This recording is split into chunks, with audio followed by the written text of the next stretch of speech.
Desert Radio Podcasts. It's a little bit late. People have started. We have started long ago with our campaigns, and the people wanted to know where these points are, but we could not explain to them. But now that it's sort of available, we will have to go back again and inform our people, because there is a lot of confusion about whether you should register or whether the old cards are still valid and all those kind of stuff. So it's a little bit late, but at least we have now received some information on that, and we'll now start. But it's going to be a lot of work for us to make sure that all our members and all the people, especially in the rural areas, receive the message and get to those stations as from the 3rd of June. Imms, before we go to you, I just do want to inform the listeners that we apologize for that break and interruption there for about a few minutes and or seconds. We are in conversation this morning with Jan van Wyk, the president of the UPM, as well as the spokesperson of the IPC, that's Imms Nashinge, on the Electoral Commission of Namibia having identified over 4,000 registration points in 121 constituencies all over the country, but also generally to talk about the pace in which the ECN has been moving in an election year. Imms, your thoughts on what Honorable van Wyk had to say, but also generally on the pace of the ECN. Have they been doing enough? Have they been doing it at the correct pace? What's happening? Thank you very much. I think as political parties, as we are stakeholders of ECN, and I think let us also just appreciate, I think the new leadership has really been doing great. The open door policy, the willingness to criticize and also accept inputs. I think we have been having meetings, robust engagement for the past 2 years. We have thrown in a whole lot of ideas and propositions. To some we are seeing them being implemented. But I think it's a thing of, it has been a culture at ECN, things done differently without even considering stakeholders. I think that is now different. And I'm hoping it will continue improving. But indeed, maybe timing is also a bit of a challenge. They could have perhaps started 1st of May, but we, from IPC side, we appreciate the fact that the time now has been extended a little bit. We now have 3 months. I think before it was just a month and few weeks, and then we are good to go. I think we do have sufficient time now, but I think we all have that constitutional obligation as citizens of this country to, and political parties, to encourage ourselves and educate ourselves the importance of participating in our electoral activities, because it cements our democracy. It also gives us, all of us, a clear voice. At the end of the day, if we want to criticize, if we want to ask questions, you know you have participated and you have given whoever the mandate to represent you. So it can't really be ECN baby alone, but I agree there is more to be done.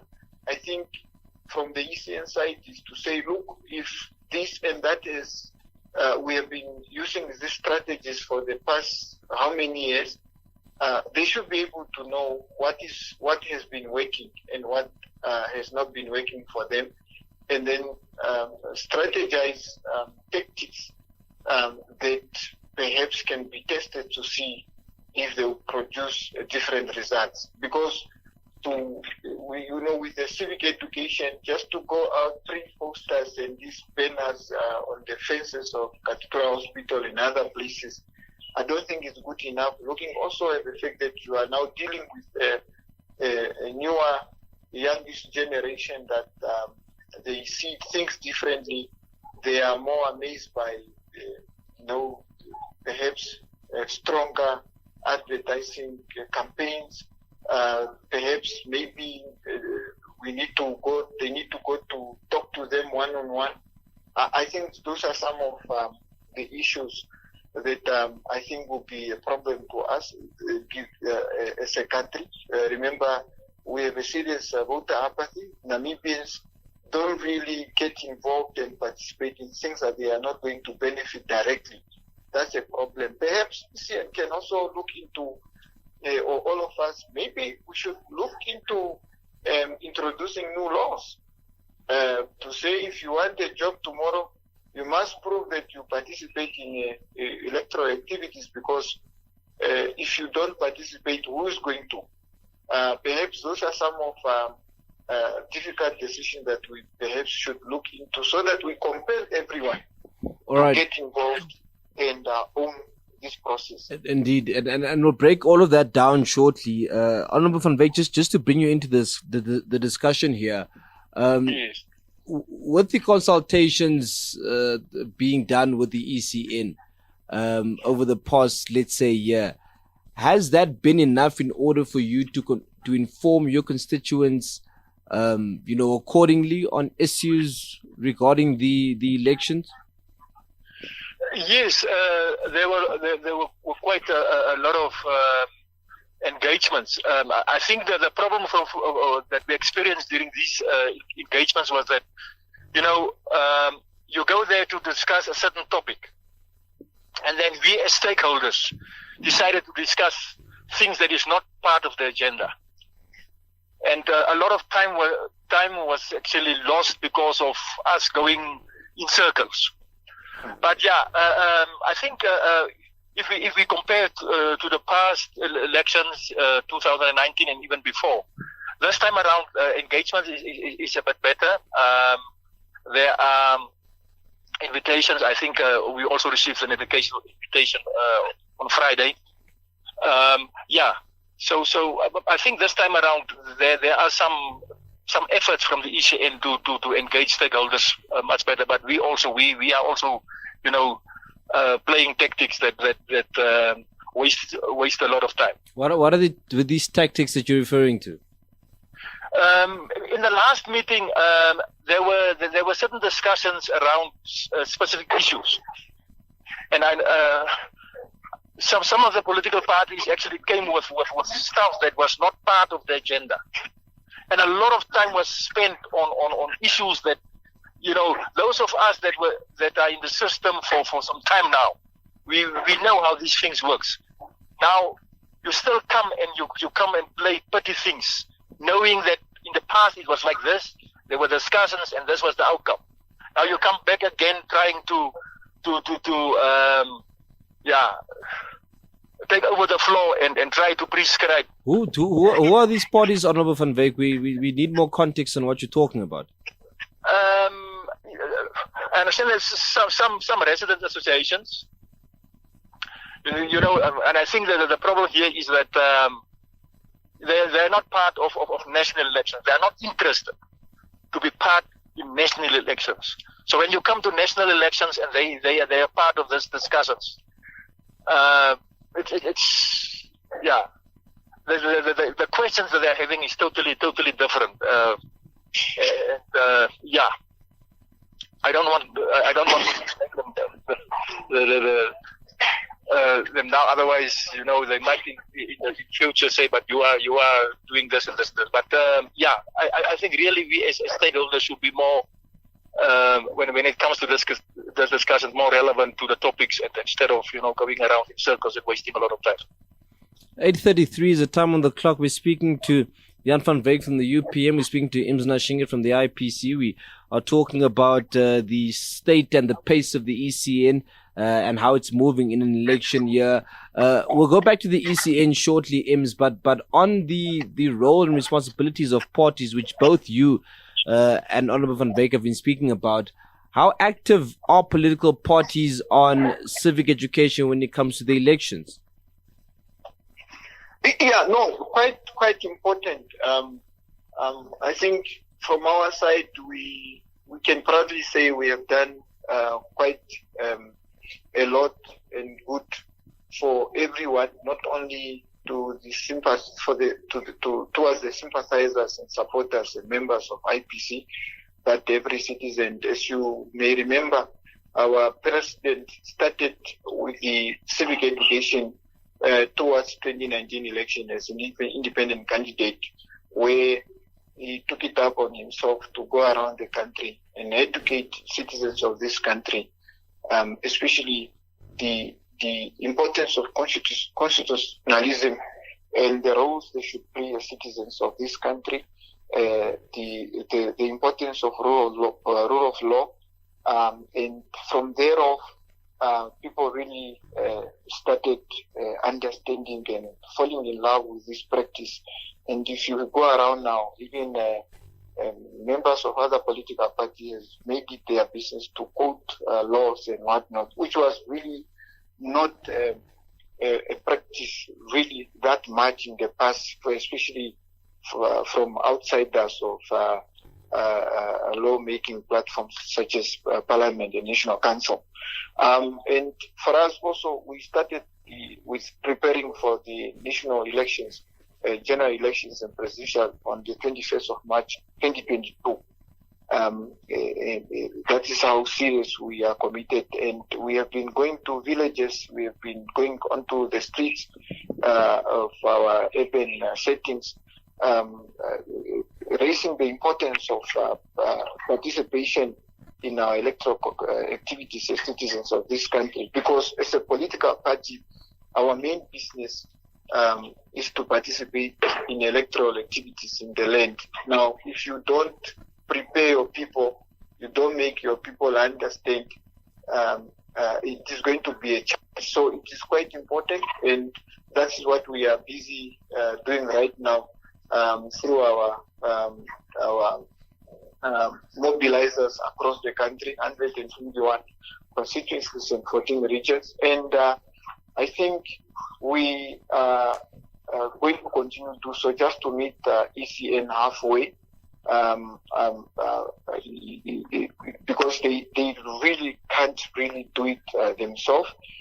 With an understanding also that in our society, we are divided into different categories: those that understand, those that have an interest, those that don't really know what is going on. And it is our obligation as a political party also to improve and change the social consciousness of our people, and to also, make our people understand, because when we engage, for example, now we are going to have the council elections. The law, ECN has some proposals that are submitted to National Assembly that are just waiting for approval. For example, we suggested that the law says those that qualify to vote in this country, to be an eligible voter, you must be a citizen of this country. But then how do you prove that you are a citizen of this country? Is through presenting your national identity documents. So as of this year, for the first time, we push that, and we are going to have an electoral process where we are going to present your identity documentation plus your voter's registration card. So this, if we continue having these robust discussions with our institution that is responsible to run the electoral activities, it is going to make things easier. I think it is also the culture of pointing fingers to one another and so forth will also become less. And we are also preparing our agents across the country. We have identified around about 4,000, where we are going to make sure that in every polling station, we are going to have patriotic Namibians representing us, making sure that everything is going smoothly. But these are also citizens who are going around the country in their respective regions, constituencies, and whatnot, to convince their fellow citizens why they should vote for us, but why also they must participate, and what is the importance of having an election process that had almost 90, if not 100% participation of every citizen in the land. Honorable Van Wyk, perhaps from your side, what's the UPM doing in order to assist the ECN on civic education? Yes, we have been going around for the past 2-3 years, informing our electorate about the processes and the plans for the future. It's a little bit unfortunate, that we did not receive coverage and media coverage. We were in rural areas, we were in urban areas, but network coverage was quite. Media coverage was quite low. That actually gives them an indication that the UPM is actually not busy. But we were busy. Currently, the problem that we are currently experiencing is that we are busy forming an alliance with another political party, that is the National Empowerment Fighting Corruption, and we have engaged already from last year the ECN in order for us to get a clear guidelines on the formation of alliances and right now we have not received any approval yet from ECN with regard to the logo to be used and the name to be used. So that is also a challenge for us. But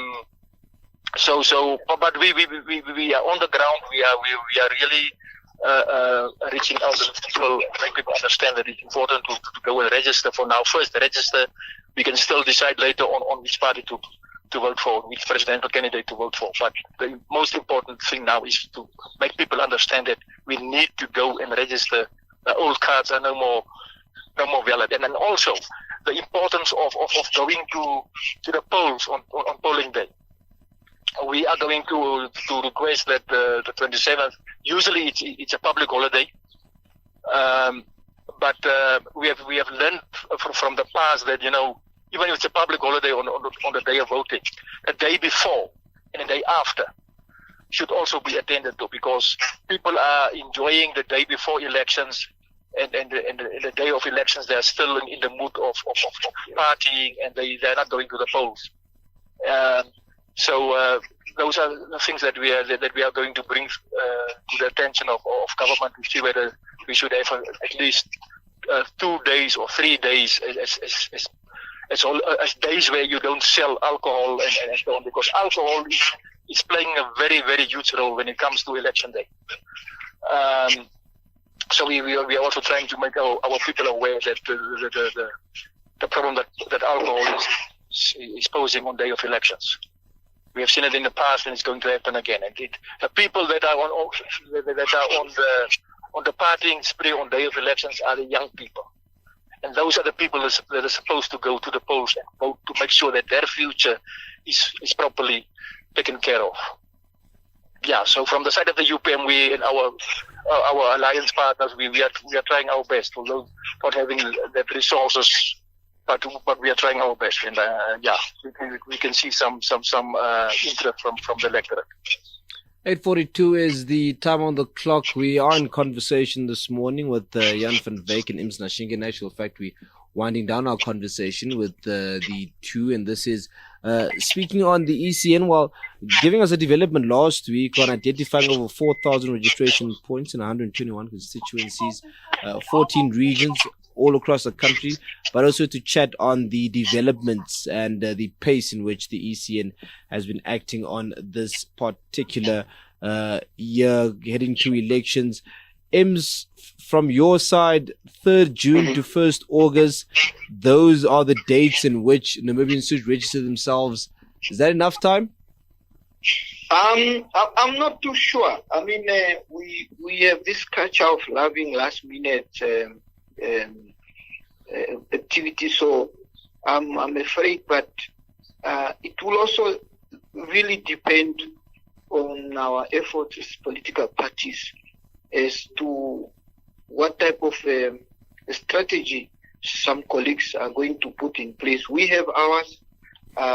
We are going to launch our campaign to encourage Namibians to go out there and get registered, because the process, the current system that we have been using has now expired, is no longer valid. we need to get a new system, we need to get a new voters roll and so forth. It will really depend on us as how best we can improve this time around and go out there and engage, especially the younger Namibians and those that have lost hope as well, because wherever we have been going in rural Namibia, in urban Namibia, many have expressed that they no longer feel like voting because every other time they voted, they got disappointed. So again, it's a thing of how are we going to convince these people, persuade them that giving up is not an option, but we again need to go out there, perhaps think twice as to perhaps the problem is on your side where you have been giving wrong people the mandate, I guess, to run your affairs as a citizen on your behalf. But above all, I think let's see up to the 1st of August what the result will be. And with a little time we are going to be left with maybe even 3 weeks, we should compromise to go back again and encourage these people to go out and perhaps, if possible, let us put resources together and perhaps ECN resources, I mean not necessarily money, but maybe even human capital if necessary, that ECN should not just be expecting these people to come to the registration points, but maybe I'm not too sure if they are going to have mobile teams, but maybe there must be mobile teams also going around wherever, even if it is these chilling spots, but depending on what time you should go there to find your people are still sober. And if it's church, let's enter that church and encourage everyone. And I think there are churches, for example, that we know they encourage their members not to participate in political and electoral activities of their country. I think those ones should be dealt with as well, because that's an unpatriotic move to tell people not to participate and allow others to go out and participate on their behalf and expect things to happen, better things to happen for them, whilst they have not participated and expressed themselves who they want to represent them and so forth. The other challenge really is also just us to understand when going out there, we need to, especially the discouraged citizens that I have alluded to, what message should we give them as a message of hope? But again, it's a thing of, I think it's not only political parties that should be involved. In the past, during the liberation struggle, churches were at the front in terms of spreading the message of hope, the importance of freedom, and so forth. Churches should also get involved this time around. They should be involved because when you have a working democracy, it is better for everyone. I'm at peace. My social issues are being addressed. I'm able to come to church as well with a sober mind, with a happy soul, and not just coming crying and raising my problems, how hungry I am, how my children are struggling, not having jobs, and so forth. So I think this time around, we need to start a new culture where we truly need to also prioritize the importance of a very strong democracy by encouraging ourselves to say participating is important than spending a day at the bar in other places. Indeed. While other people are going to queue up, even towards the elections. Indeed. Honorable Van Wyk, lastly, we'll also just bring you in on that point, on whether you think those dates are enough given by the ECN. Yeah, we are not quite happy with the time period. But yeah, it's set now, and there's nothing that we can do about it. The only thing that we can do now is to encourage our people to go and to the registration points from the first day. Don't wait for the last day. we do have that habit of waiting for the last moment before we go and do something. So our request to our people is, let's start from day one. Let's go and register. I will be the first one at the Reboot Primary School on the 3rd of June to go and register. And I would like to urge all our eligible voters out there, please go and register as from day one. Don't wait for the last day. We don't have much time. And the gentlemen, for your time this morning, thank you all so much. There will probably be more developments from the ECN, so we'll definitely continue this discussion. No, so it was a pleasure.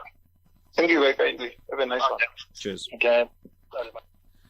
Jan van Wyk from the UPM is a president there, as well as Imms Nashinge from the IPC, just speaking to us on what they think about the ECN, while announcing those registration points, over 4,000 across 121 constituencies in the country, across those 14 regions.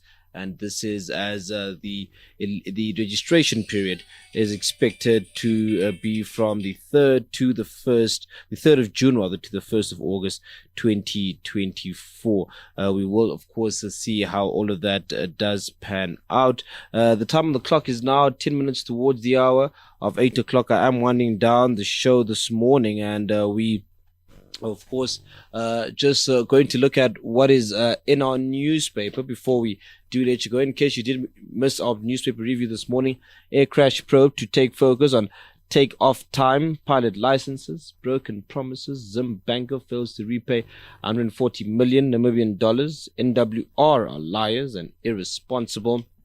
And then we have men should examine their testicles every month. Remember how that was all debated on social media. 7 trade unions deregistered, fish rod accused, stumbling bid to stop prison move. Disappointed as Namibia loses top position on press freedom, voter registration cause intensity on page 5. The daily diversions, my favorite page, on page 4. Inside mysteriously abandoned ocean towers left eerily quiet of UK coast after World War II. And then we do have more stories. That is on your page 6, is the Youth Central as a night of community and creativity. Naledi Nakuta story there. And then we have UNAM students new teaching methods in Norway. Farewell to exceptional NG, writes Esther Kali. Celebrating Portuguese, Jovelina da Costa, Vivian Losh, Sean Martin and Rui Carmo penning that piece together there. And then, of course, we have your entertainment segment on page 9 that reads Javanko pours heart out, and Omothea Duo drops second album. And then we have much more on in the Namibian newspaper. That's the SMS segment on page 10. The bottom line is on page 11 with concerns raised over G7 diamond routing through Belgium. Competitions Commission collects 13.1 million in penalties. And then that continues on page 12. Your Oshuambo segment starts on page 13, and then your sports starts on page 15 and ends on page 16. And all of that for just $5 Namibian. Tell me we can't give you more. It is 8:53. That is the time of the clock. I do have to say goodbye to you now. It's been a pleasure being in your company, and of course making sure that this is a morning that starts off great, that starts off fresh, that starts off right, as it is a Monday. It's the 6th of May. And do not forget, I'm telling you now, start buying your winter clothes already. Come end of June, when it starts getting cold, it's gonna be ridiculously expensive to buy your winter clothes. So start doing all of that. Now, we also do want to apologize. There seems to be some cutting cutting in the transmission, rather. The line isn't so clear, it isn't so smooth on FM in particular, on frequency modulation, in the words of KG Malloy. So we do want to apologize for that. If the problem does persist, please do rest assured that we are taking care of it. Alternatively, you can head to desertradio.fm or stream.namibian.com.na. It should be clearer there. But for now, you probably have experienced or might experience a few glitches every now and then. But don't worry, we are taking care of the technicians are on the ground working around that particular issue. And once again, deepest apologies from our side. 8:54 is the time of the clock for me and for yours. Good morning. Desert Radio Podcasts.